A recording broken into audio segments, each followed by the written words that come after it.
మీరు అసెంబ్లీకి ఎందుకు రారన్న వ్యాఖ్యలపై స్పందించారు. కాంగ్రెస్ పార్టీ అనేది 1.5 షేర్ మాత్రం ఉంది. ఆ అధ్యక్షులు మాట్లాడిన మాత్రంపై స్పందించాల్సిన అవసరం లేదంటూ ఘాటుగా వ్యాఖ్యానించారు. నాకు ఒక్క ఓటు కూడా రాకపోయినా జగన్మోహన్ రెడ్డి గారు సమాధానం చెప్పాల్సింది కాంగ్రెస్ పార్టీకి కాదు, రాష్ట్ర ప్రజలకు జగన్మోహన్ రెడ్డి గారు సమాధానం చెప్పాలి.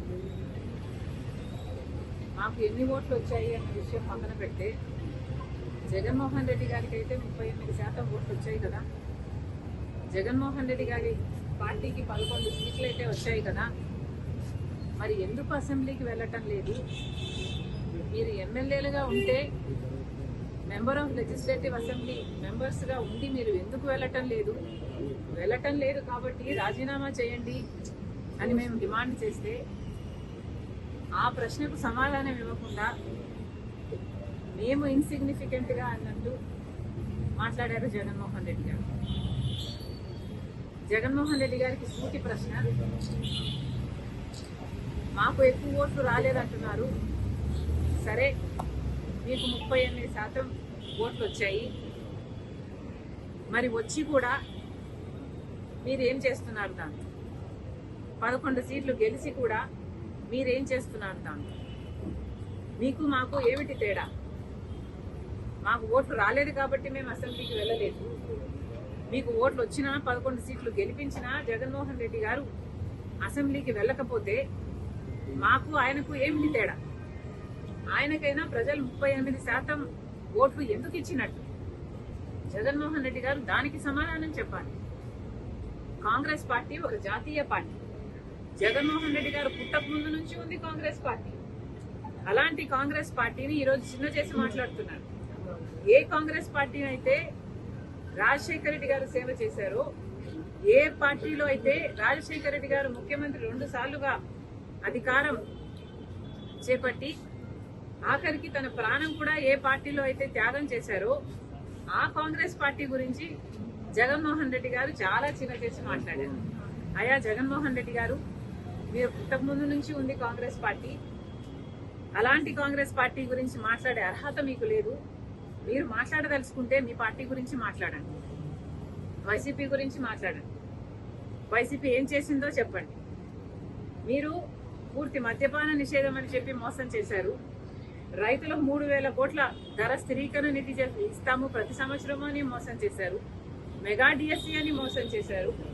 ఆఖరికి పోలీసుల్ని కూడా మీ ఇంటి కుక్కల్లాగా బిస్కెట్లు వేస్తే పనిచేసే మీ యంత్రాంగంలాగా మీరు వాడుకొని ఆఖరికి కాదంబరి కేసులో అయినా చూసాము, ఎంతో మందిని డోర్ డెలివరీ చంపేసి డోర్ డెలివరీ చేయడం చూసాము. మీ అరాచకాలను, మీ మాఫియాలను జనాలు తట్టుకోలేక మిమ్మల్ని ఓడించారు. ఒకప్పుడు ఏ రాజశేఖర రెడ్డి గారి కొడుకుకైతే అవకాశం ఇవ్వాలని 151 సీట్లను మీకు ఇచ్చారో అదే ప్రజలు మిమ్మల్ని ఓడించి 11 సీట్లు మీకు ఇచ్చారు. అంటే ఎందుకు ఇచ్చారో ఆలోచన చేయండి. ఆ 11 సీట్లు కూడా మీరు గెలిచిన ఎమ్మెల్యేలుగా ఉండి మీరు ఎమ్మెల్యేలుగా అసెంబ్లీకి వెళ్ళకపోతే మీరు ఎందుకు గెలిచారో ఆలోచన చేయండి. మేమేమీ గెలవలేదు. సరే, ఎందుకు గెలవలేదు? ఎందుకంటే ఈసారి ప్రజలు చాలా డిసిసివ్గా ప్రభుత్వాన్ని మార్చాలి అన్న ఉద్దేశంతో ఓట్లేశారు కాబట్టి మాకు ఓట్లు పడలేదు. ప్రజలలో కాంగ్రెస్ పార్టీ పట్ల ఆదరణ లేదు అనడానికి వీల్లేదు. ఎందుకంటే దేశంలోనే చూస్తున్నాం, కాంగ్రెస్ పార్టీ ఎదుగుతుంది. కాంగ్రెస్ పార్టీ ఓడిపోకుండా కాంగ్రెస్ పార్టీ పట్ల ఆదరణ లేదు అనడానికి వీల్లేదు. ఎందుకంటే దేశంలోనే చూస్తున్నాం, కాంగ్రెస్ పార్టీ ఎదుగుతుంది. కాంగ్రెస్ పార్టీ ఓడిపోకుండా కంటిన్యూస్ గా అధికారంలోకి వచ్చునుంటే మన రాష్ట్రానికి 10 సంవత్సరాల కిందే ప్రత్యేక హోదా వచ్చేది. దాదాపు 1,50,000 కోట్లు విలువ చేసే విభజన హామీలు అన్ని కాంగ్రెస్ పార్టీ నెరవేర్చుండేది. దురదృష్టం కాంగ్రెస్ పార్టీ రాలేదు. ఈసారి కూడా కాంగ్రెస్ పార్టీకి ఓట్లు ఎందుకు పడలేదు అంటే మీ పుణ్యమే. కాంగ్రెస్ పార్టీ కేవలం ఇంత డెసిసివ్ గా ఓట్లు ఎలక్షన్లు జరిగాయి కాబట్టే మిమ్మల్ని అధికారంలోంచి దించడానికి ప్రజలు నిర్ణయించుకున్నారు కాబట్టే ఈసారి చంద్రబాబు గారికి ఓట్లేసి గెలిపించారు. కాంగ్రెస్ పార్టీకి అభిమానులు లేక కాదు.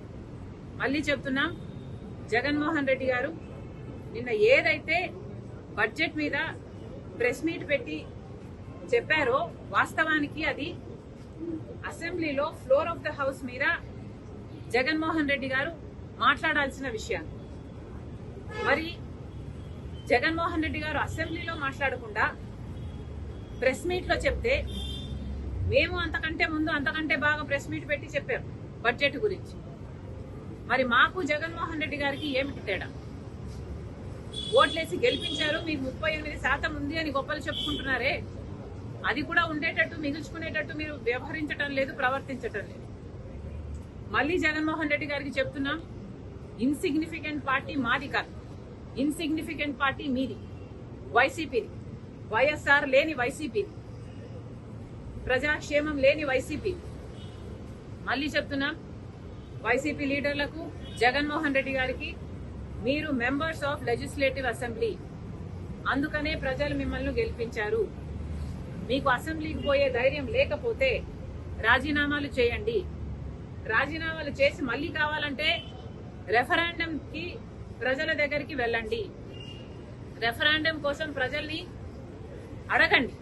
మీరు గెలిపించినా మేము అసెంబ్లీకి వెళ్ళము అని చెప్పి రెఫరాండంకి వెళ్ళండి.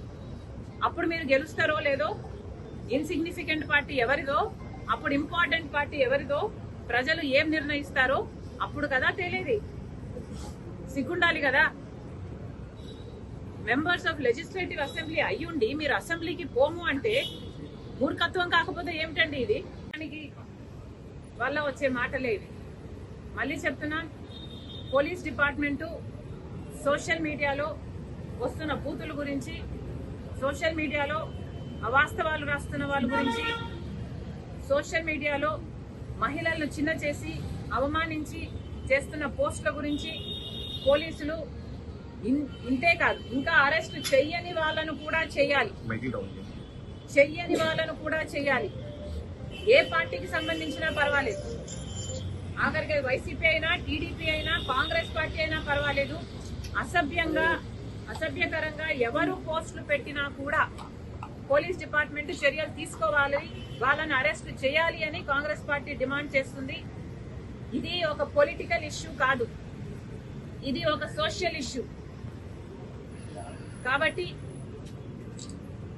సోషల్ ఇష్యూగా దీన్ని పరిగణలోకి తీసుకొని పాలిటిక్స్ కు అతీతంగా సోషల్ మీడియాలో అసభ్యకరంగా ఎవరు ఏ పోస్టులు చేసినా, ఏ కమెంట్లు చేసినా కూడా పోలీసు వాళ్ళు యాక్షన్లు తీసుకోవాలి. గతంలో చేసిన కమెంట్లకు కూడా ఎవరు ఎంత క్షమాపణలు అడిగినా కూడా ఇది క్షమించరాని నేరం. సోషల్ మీడియాలో నిజంగా చాలా బూతులు, తిట్లు, అసలు లిమిట్ లేకుండా పోయింది. కాబట్టి ఎవరు ఎంత ప్రాధేయపడినా మమ్మల్ని క్షమించండి అని సోషల్ మీడియాలో వేడుకుంటున్నా, ఎవరైతే బూతులు పెట్టారో వాళ్ళ మీద తప్పకుండా యాక్షన్ తీసుకోవాలి. ఇది ఒక పొలిటికల్ ఇష్యూ కాదు, సోషల్ ఇష్యూగా చూడాలని మరొకసారి పోలీసుల్ని మీరు చేస్తున్న పనికి అభినందిస్తూ కాంగ్రెస్ పార్టీ డిమాండ్ చేస్తుంది.